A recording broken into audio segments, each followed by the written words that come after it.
الحمد لله رب العالمين، والصلاة والسلام على أشرف المرسلين وإمام المتقين وعلى آله وأصحابه ومن اهتدى بهديه إلى يوم الدين. إلهي ومهاتسك سبحانه وتعالى نسوى فجيي نسوى قارسيي بشهر رمضان أو بركيسان maanta oo taariikhdu tahay bisha ramadaan 1447 oo waafaqsan 24 bisha labaad 2026 waxaanu bilaabaynaa masjidkeenan masjid al-Andalus ku magac dheer masjidka Isliim Mall kitaabkii hore loo iclaamiyey oo ahaa 100 حديث في فضائل الصيام وأحكامه كتاب كمده أحاديث النبي عليه الصلاة والسلام وككوبا بقول حديث وبقولك حديث بأي كسب سيهين بشهر رمضان هديتها فضائل يا هديتها أحكام iyo haddii ay tahay waxyaabaha soonka ajarkiisa ziyaadinaya boqol xadiis buu sheekhu ku soo arooriyay kitaabka waxaa iska leh wadaad Soomaali ah oo magaciisa la yiraahdo Cabdullaahi Khaliif Jaamic ayaa kitaabka kulmiyey soo ururiyay boqolkaas xadiis sheekhu wuxuu leeyahay muqaddimada iyo hordhaca wuxuu ku tilmaamayaa dhowr qodob xadiistan waxaan ka soo ururiyay buu leeyahay ummahaatu sita ayaan ka soo ururiyay waxaana sidaa u yeelay buu yidhi dadka inaan u soo dhoweeyo cilmiga iyo waxyaabaha la xiriiro bisha ramadaan qasadkaygana waxaa ahaa buu yidhi in kitaabkaa lagu daraaseeyo masaajidda xalaqaadka cilmiga ah intaba in lagu akhriyo oo lagu nashriyo oo lagu baahiyo si dadka loo jeclaysiiyo bisha ramadaan looguna dhiirageliyo fadaa'isha iyo qiimaha iyo wanaagga iyo waxa ku jiro khayraad iyo raxmaad ah in dadka lagu baraarujiyo sheekhu wuxuu leeyahay kitaabkayga kuma sheegi doono حديث النبي كسجنين عليه الصلاة والسلام أحاديث بقولك متكستوى ثابت عن رسول الله صلى الله عليه وآله وسلم أما وأحاديث صحيحيي شيخ الباني رحمة الله عليه أما تحسينيي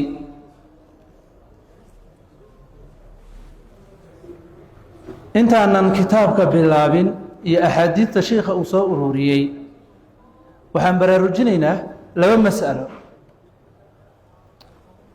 labada mas'alo midda koowaad waxa weeye soom maxaa la yiraahdaa xagga luqada iyo xagga sharciga xagga luqada soomku waxaa la yiraahdaa al-imsaaku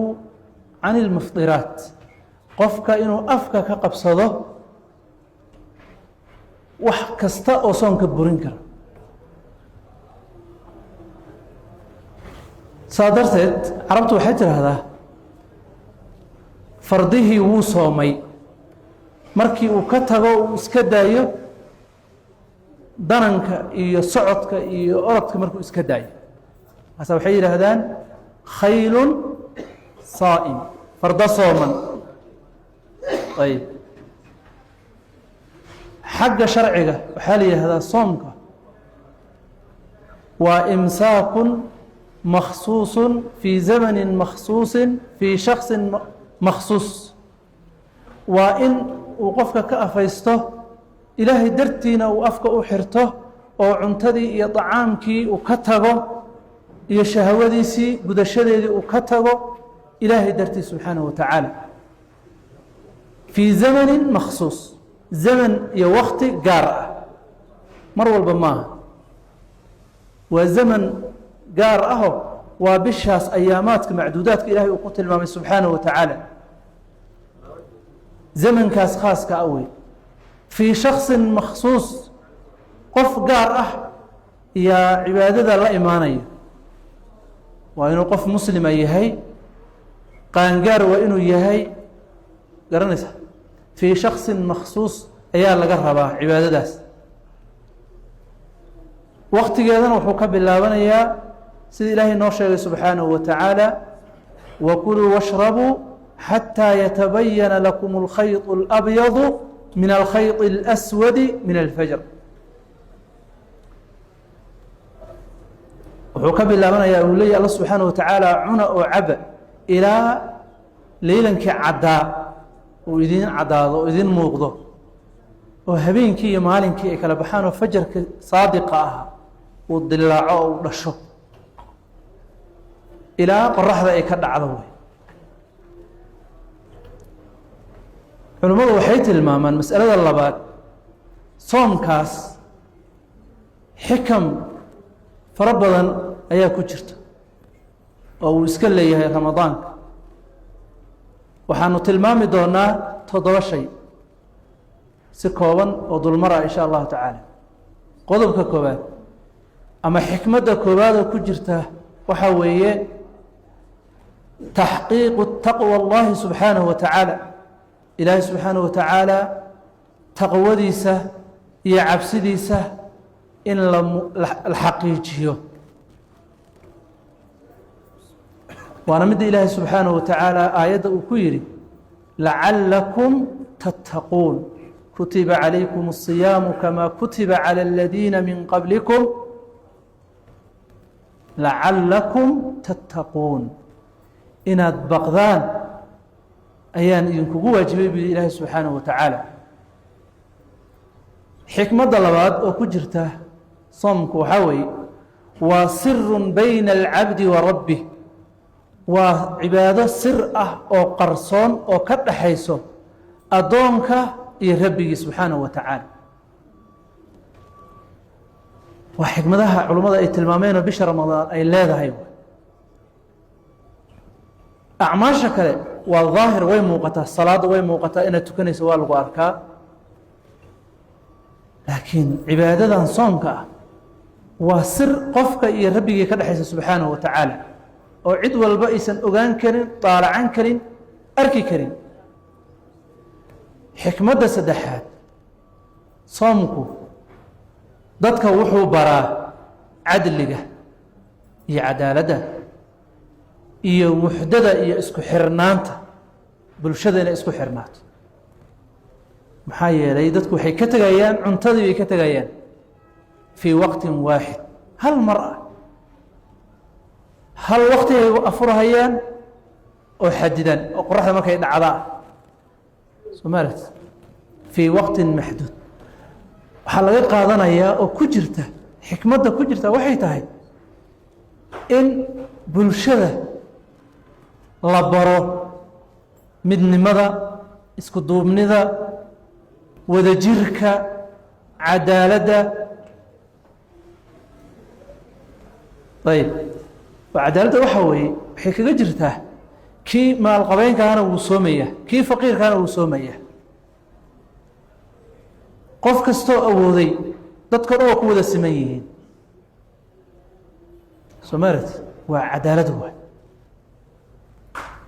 xikmadda afraad oo culammadu tilmaameen waxaa weeye oo ramadaanka ama soomka uu baraya dadka altacaatuf waaltaraaxum fii maa baynahum isu naxariisasho dadka inay isu naxariistaan isu danqadaan soomaalit qof baa iftaar samaynayo saddex qof afar qof in qof walba intii tabartiisa uu kafaalo qaadaya wuu u naxariisanaya adigaba u fiiri dad bisha ramadaan ka hor aan waxba bixin jirin waxaad arkaysaa bisha ramadaan dad afurinaya oo sadaqaadkii la baxahay oo soo dabcahaya oo naxariis samaynaya waa xikmadaha ramadaanka uu leeyahay mid ka mid ah xikmadda shanaad أما حكمة شناد علماء كتل المامين ربيشان رمضان وحوي قفك مؤمن كأه وحبرنيه أو توبر وقاضنيه إنه نفتيسه كأتكاذو حكميه صبرك أيوك يا لغو برنيه بشهر رمضان صبركنا واسدح قيبوت صبر عن معصية الله سبحانه وتعالى قفك إنه كقاب صدو معاصي إيا الذنوبته أو كهره سيدا بين إنه شيغو داد اسكو ديريدي أفلقاددي وحاصل إنه كهرية صومكا كبرية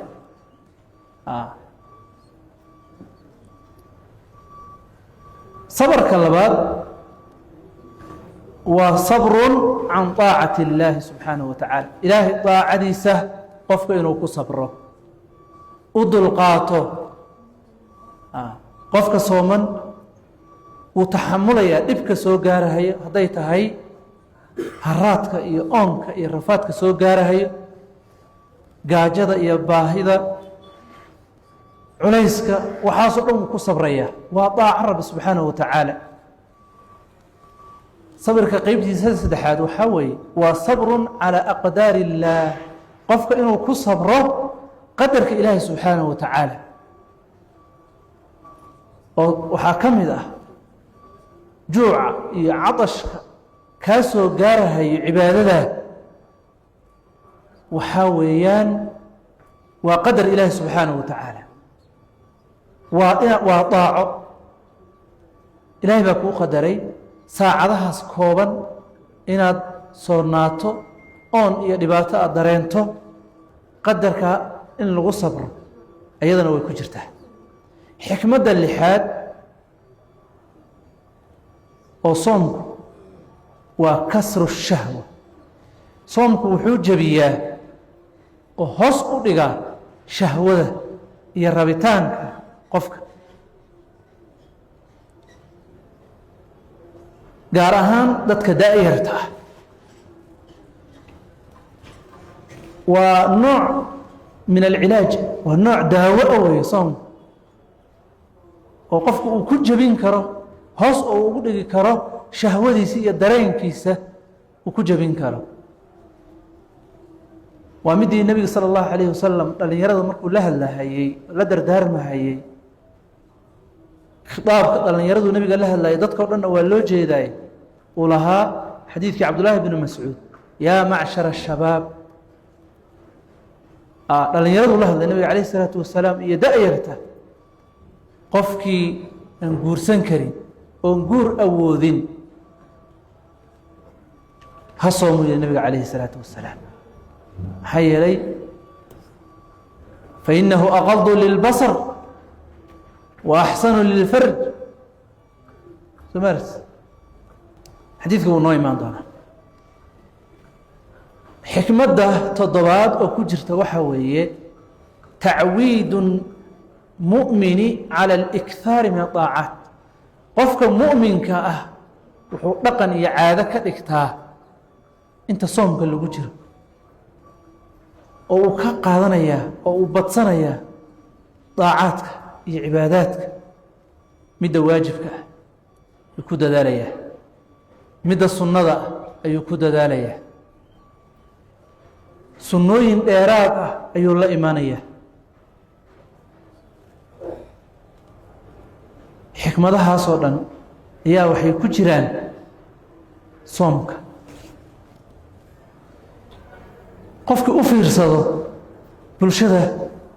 iyo soomka waxyaabaha uu soo ziyaadiyey xikmadahaas oo dhan qaar badan oo kamid ah uu dareemaya uu arkaya qodobka noogu dambeeyo aan baraarujinayna waxa weeye bisha soom goormaan la waajibiyey nabiga calayhi salaatu wasalaam meeqa soon ayuu soomay bisha ramadaan waxaa la waajibiyey soomkeeda bisha shacbaan sanadii labaad oo hijriga nebiga oo joogo magaalada Madiino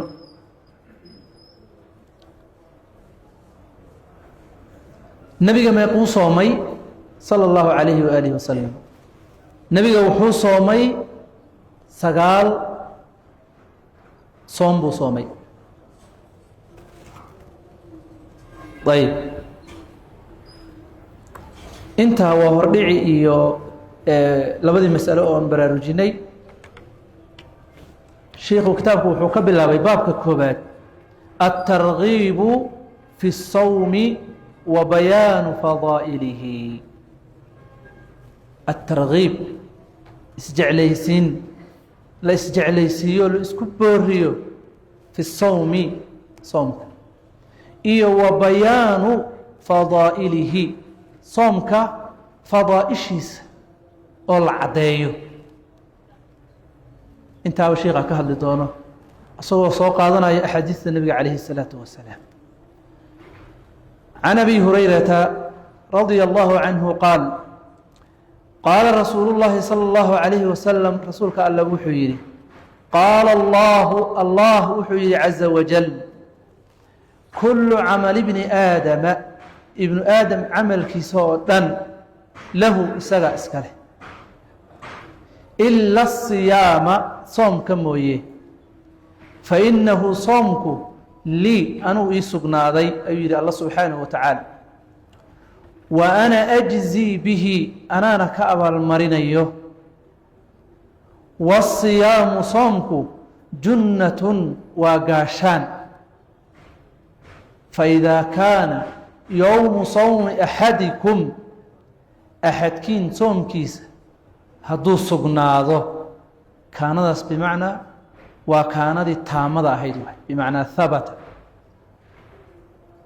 فإذا كان يوم صوم أحدكم أحدكين صوم كيس هدو سقناضه فلا يرفث أفحميوسا سمين يومئذ مالك ولا يسخب يوسا بوق فإن سابه أحد هدو عايو أو قاتله أما أولدغالمو فليقل هيرهدو إني امرؤ صائم إني أنيغو امرؤ قفبان أهي صائم أو صوما سيدا هيرهدو والذي نفس محمد بيده والذي عليه بان كدارتي نفس محمد نفتيس بيده قعنتيس أي كجرتين لخلوف فم الصائم قفك صوما أفكيسه اسبدلك كدعيه أيا أطيب كعرف بدن عند الله أكتيسه يوم القيامة ما لنت قيام من ريح المسك مسكك عرفتيسه وللصائم قفك صوما وحا أسقناضي فرحتان لبا فرحضات أو يفرحهما وفرحيه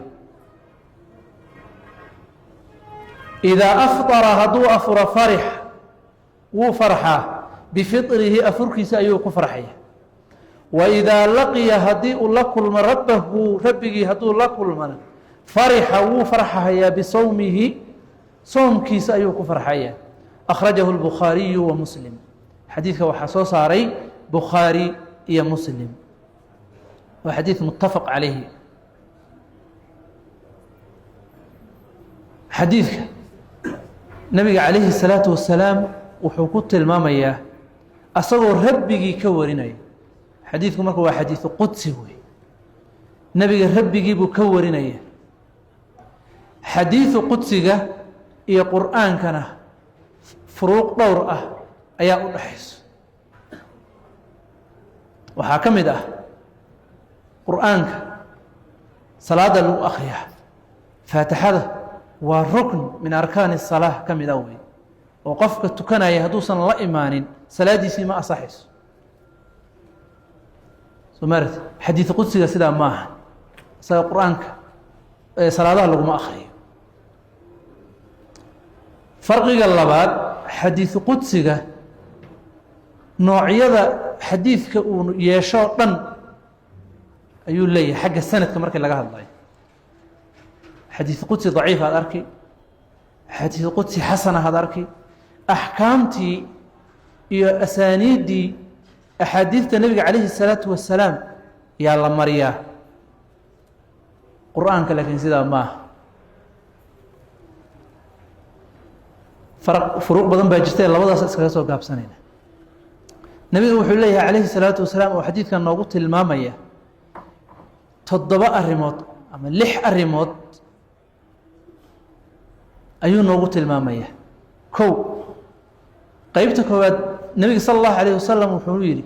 kulu camal bni aadama lahu ila الصiyaam soomka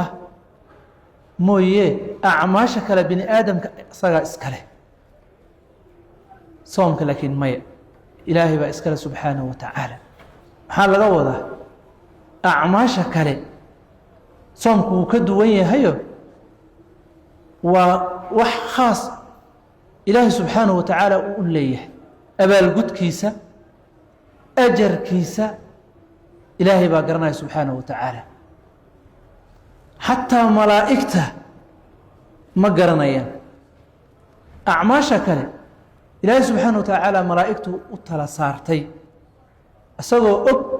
iyo haddana wuxuu u yeelay malaa'ig ka shaqayso oo qorto oo og oo la socoto soomka laakiin ajarkiisa iyo inta uu la eg yahay ilaahay baa garanaya subxaanaه wa tacaala waa kow waa qodobka koobaad allah subxaanaه wa tacaala wuxuu yidhi fainahu soomku lii anuu ii sugnaaday wa ana ajzi bihi anaana ka abaalmarinayo fadliga soomka uu leeyahay ilaahay baa isu tiiriya subxaanaه wa tacaala lii buu yidhi aniga iskale cid kale maya faa'iidada labaad wasiyaamu junna soomku waa gaashaan maxaa laga wadaa wuxuu kaa difaacayaa naartu kaa difaacaya oo uu kaa reebaya oo uu gaashaan iyo wiqaayo uu kaaga yahay waxaa kaloo culimmadu yidhaahdeen wasiyaamu junna soomku wuxuu kaa reebayaa dunuubta iyo macaasida ayuu kaa reebayaa waad aragteenoo qofku markuu sooman yahay wuu is ilaalinayaa waa qof dhowrsoon fursaddiisa iyo waqtigiisa ka faa'iidaysanayo ayib waxaa la rabaa marka soomka marka gaashaan uu kuu noqonayo cadaabna uu kaa ilaalinayo dunuubtana uu kaa ilaalinayo waa markii la helo labadan arrimood oo nebiga uu noo sheegay calayhi الsalaaةu wasalaam qofka soomkiisu waa inuu ilaashado